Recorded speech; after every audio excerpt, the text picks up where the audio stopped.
Hello tout le monde, j'espère que vous allez bien. On se retrouve aujourd'hui pour un nouveau vlog, une journée dans mon assiette et le thème ça sera l'effet yo-yo. Je pense que vous savez de quoi il s'agit. Il s'agit en gros d'une reprise de poids après un régime, c'est-à-dire qu'on entame un régime restrictif pendant une période donnée et une fois qu'on a terminé le régime, on revient à ses habitudes d'avant. Et on reprend tout le poids qu'on a perdu assez vite, voire même plus. Du coup après on refait un régime pour reperdre et rebolote, ensuite on reprend, etc. D'où le terme effet yo-yo. Je pense qu'il y en a pas mal d'entre vous qui ont déjà subi ça. Donc dans cette vidéo je vais vous dire comment éviter et arrêter de subir l'effet yo-yo.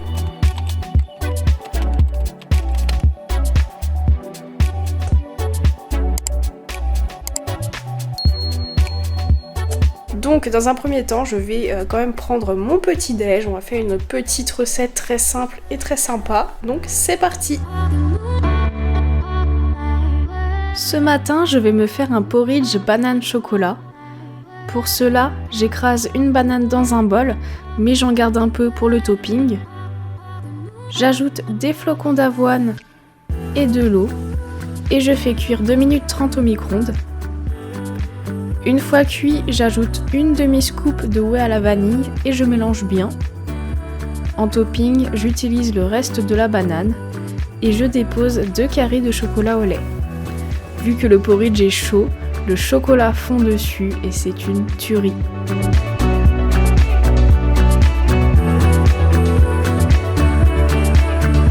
Alors dans un premier temps, on va essayer de comprendre pourquoi l'effet yo-yo se produit.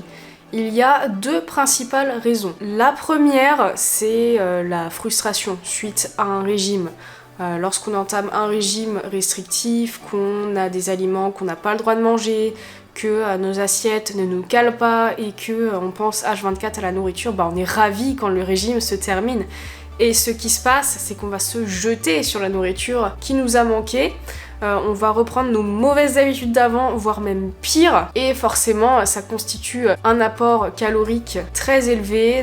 Donc ça amène un surplus calorique et donc on reprend du poids. La deuxième raison, c'est la modification du métabolisme de base. Lorsqu'on entame un régime et qu'on perd du poids, notre métabolisme de base diminue. Pour rappel, le métabolisme de base, c'est la quantité d'énergie exprimée en kilocalories que le corps dépense pour assurer ses fonctions vitales. Et cette quantité d'énergie dépend d'un individu à l'autre, donc ça dépend du gabarit de la personne, donc taille et poids, ainsi que de l'âge de la personne. Voilà, ce sont les 3 facteurs qui influencent le métabolisme de base. Donc dans ces paramètres-là, il y a le poids, comme je viens de vous dire, et si on maigrit, eh bien le métabolisme de base diminue, voilà, vu que le poids est proportionnel à la quantité d'énergie que l'on dépense. Et ça, les gens ne le savent pas forcément et ça signifie tout simplement que lorsqu'on est plus léger, nos besoins en énergie ont diminué, donc on est censé manger moins que lorsqu'on était plus lourd. Donc les calories de maintien sont plus faibles lorsqu'on a perdu du poids que avant lorsqu'on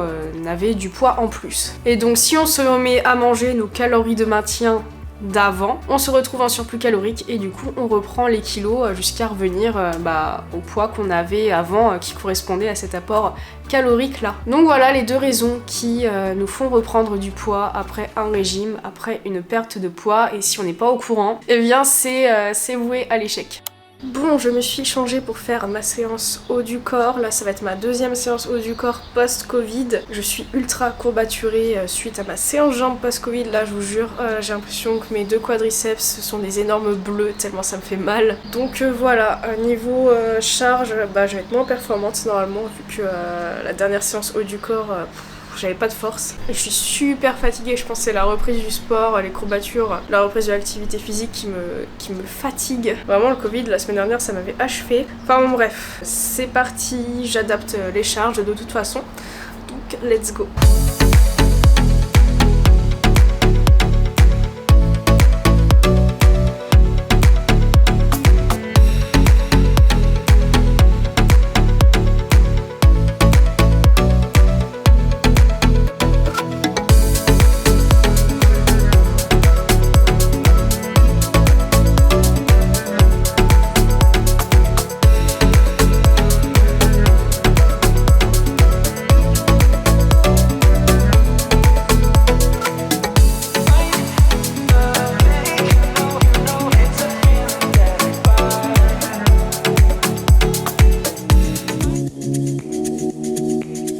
Ce midi, ça sera salade avec ce que j'ai dans le frigo.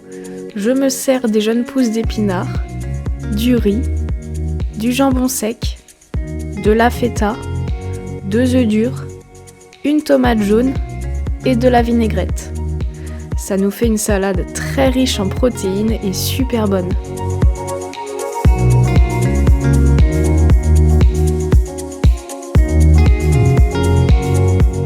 Du coup, pour vous donner un exemple concret par rapport à ce que j'ai dit ce matin, concernant la baisse du métabolisme lorsqu'on perd du poids. Prenons l'exemple d'une femme de 30 ans qui mesure 1m65 et qui pèse au départ 70 kg. D'après la formule de Harris et Benedict, je vais pas rentrer dans le détail, j'ai fait une vidéo pour faire tous ces calculs-là ici si jamais ça vous intéresse. Donc son métabolisme de base par rapport à son âge et à son gabarit est de 1459 kcal.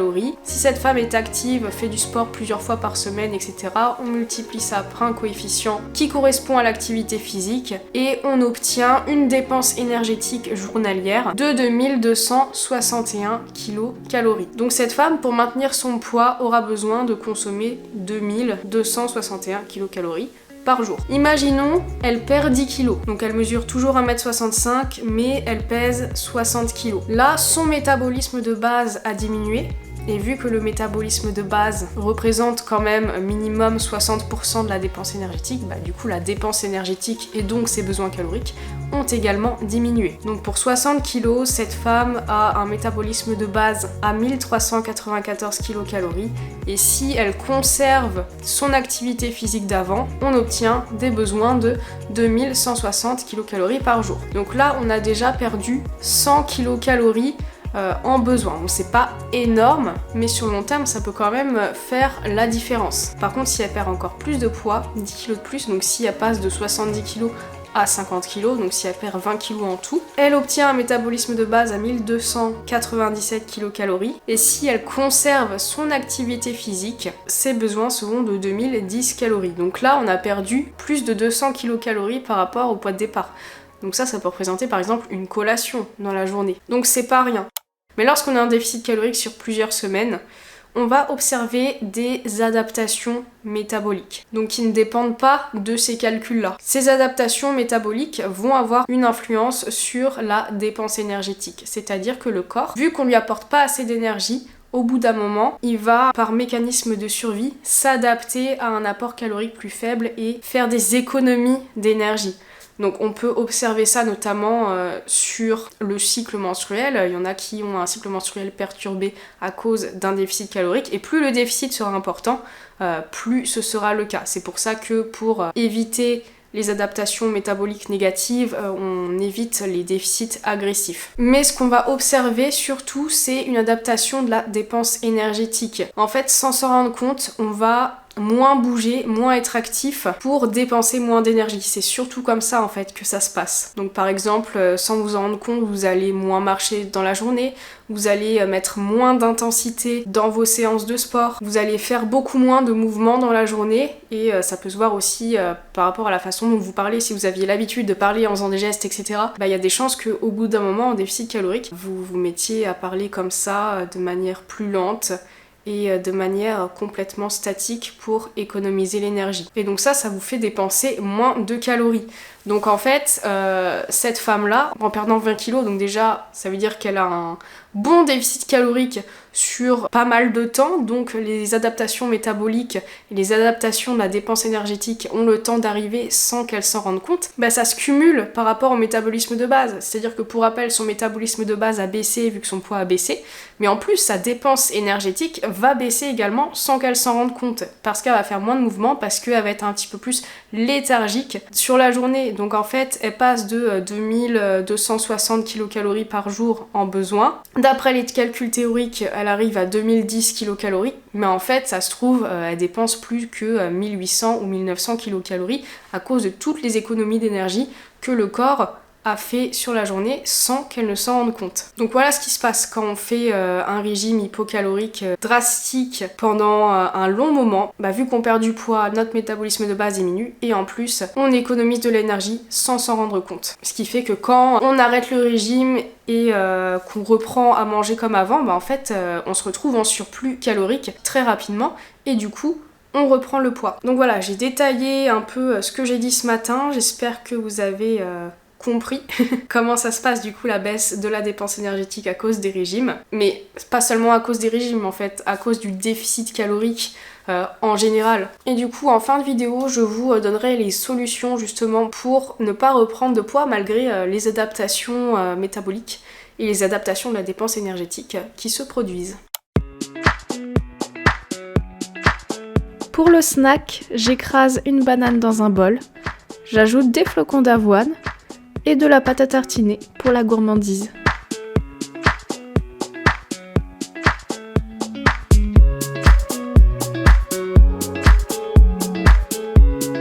Bon, aujourd'hui j'étais super fatiguée, j'avais envie de manger toute la journée.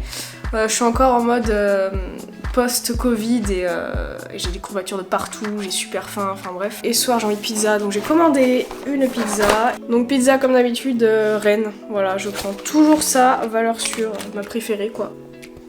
Et je vais regarder ça devant Star Wars Rebels. Maintenant que vous avez compris pourquoi l'effet yo-yo existe, comment l'éviter? Alors déjà, première chose, éviter la frustration, donc éviter les régimes trop drastiques. Si vous voulez entamer un déficit calorique, évitez de bannir des aliments, essayez de faire les choses intelligemment, essayez de trouver des stratégies pour ne pas avoir faim, c'est-à-dire jouer sur le volume alimentaire, faire des repas qui vous font plaisir tous les jours, à chaque fois, c'est super important, faut pas que vous vous sentiez frustré en fait sur vos repas. Peut-être que oui, au bout d'un moment, à cause du déficit calorique, vous commencez à avoir un petit peu plus faim, vous commencez à avoir un petit peu plus envie de nourriture, mais ça c'est tout à fait normal, mais on peut diminuer plus ou moins les effets négatifs psychologiques du déficit calorique en trouvant une bonne stratégie alimentaire. Et donc éviter la frustration, ça vous évitera de vous jeter sur la nourriture à la fin de votre déficit calorique et donc éviter de vous retrouver en surplus calorique. Également, plutôt que de chercher absolument à perdre des kilos, essayez plutôt de viser la recomposition corporelle, parce qu'en recomposition corporelle, on maigrit, visuellement on s'affine, on perd de la masse grasse, mais on prend de la masse musculaire et ça c'est super intéressant parce que comme ça vous perdez le moins de poids possible et donc votre métabolisme de base il diminue pas trop, voire même vous pouvez même l'augmenter, votre métabolisme de base, tout simplement parce que le tissu musculaire est un tissu qui brûle plus de calories que le tissu graisseux. Donc si vous remplacez entre guillemets votre tissu graisseux par du tissu musculaire, en fait vous augmentez votre métabolisme de base. Donc voilà, les cas où on ne perd pas de poids, c'est les cas où on a un IMC plutôt normal. Si vous êtes en surpoids, normalement, si vous voulez maigrir, perdre du gras, vous perdez forcément un petit peu de poids. Ne cherchez pas à faire un poids plume également, ça rejoint un peu ce que je dis avant, parce que là votre métabolisme de base il va être au plus bas et donc vos besoins en calories aussi. Donc ça va être beaucoup plus difficile de conserver un poids plume qu'un poids santé. Voilà, visez plutôt un poids santé plutôt qu'un poids plume et prenez en compte la composition corporelle. Musclez-vous, perdez du gras, vous perdrez peut-être pas des kilos, mais au moins votre silhouette s'affine, votre silhouette se dessine et votre métabolisme de base ne diminue pas. Et ça, c'est franchement, ça c'est ce qu'il y a de plus optimal pour conserver les résultats sur le long terme. Si jamais là vous venez de subir un régime ou un gros déficit calorique et vous avez perdu pas mal de poids, du coup, qu'est-ce que vous devez faire pour pas reprendre? Eh bien, moi je vous conseille d'augmenter vos portions petit à petit tout en surveillant votre poids. Alors après voilà, si vous avez maigri et que maintenant vous faites un poids trop faible, reprenez du poids jusqu'à faire un poids normal. Mais imaginons vous êtes passé de surpoids à poids normal que vous souhaitez conserver, qui est un poids santé en fait, eh bien ne reprenez pas vos habitudes d'avant. Réintégrez progressivement des aliments que vous ne mangiez plus. Augmentez progressivement vos portions tout en surveillant votre poids. Après, si vous aviez fait un régime beaucoup trop drastique, par exemple ultra faible en glucides, si vous réintégrez progressivement des glucides, vous êtes obligé de reprendre du poids. Ça va être de la rétention rétention d'eau due à l'assimilation des glucides qui est tout à fait normale, et les stocks de glycogène qui se refont, qui ont pu se vider lorsque vous manquiez de glucides. Voilà, donc si vous reprenez 1 ou 2 kilos, c'est pas grave, c'est normal suite à quelque chose de vraiment drastique. Donc voilà, augmentez progressivement vos portions si jamais vous ne comptez pas vos calories. Si vous comptez vos calories, eh bien faites les calculs dans la vidéo que je vous ai partagée tout à l'heure. Faites les calculs de votre nouvel apport calorique de maintien et du coup mangez selon cet apport là, et là normalement vous perdrez plus de poids et vous ne prendrez pas de poids. Donc voilà, j'ai parlé de pas mal de choses, métabolisme, recomposition corporelle, etc. Si jamais il y a des choses que vous n'avez pas compris, n'hésitez pas à poser les questions en commentaire, j'y répondrai avec plaisir. N'oubliez pas de liker la vidéo et de vous abonner pour soutenir ma chaîne, ça me ferait trop plaisir. Et on se retrouve très bientôt pour une nouvelle vidéo.